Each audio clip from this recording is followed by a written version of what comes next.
আসসালামু আলাইকুম সবাইকে, ওয়েলকাম টু শর্টকাট।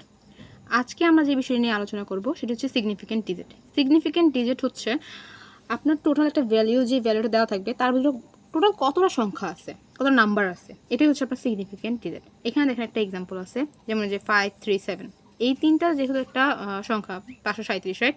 এটা যদি আপনাকে এটা গিভেন ভ্যালু দিয়ে বলে যে এখানে কতটা সিগনিফিকেন্ট ডিজিট আছে, তাহলে আপনি বলতে পারবেন যে এখানে গুনবেন 1 2 3, তিনটা আছে তো 3 ডিজিট আছে।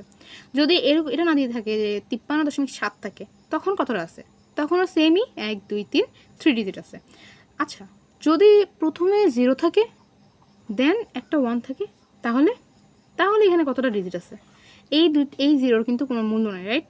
এই জিরোটার কোনো দাম নেই, এই জিরোটার কোনো দাম নেই, কিন্তু দাম আছে কার? এই দেখেন না, তখন এটা হবে কি 1 ডিজিট।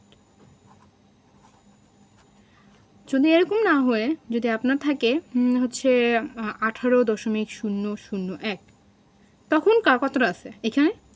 এখানে কিন্তু এই শূন্য শূন্যগুলো যে একেবারে অর্থ বহন করতেছে না এমন না, এগুলোও অর্থ বহন করতেছে, কারণ লাস্টে তাদের কি আছে? 1 আছে, প্রথমে তাদের একটা পূর্ণ মান আছে।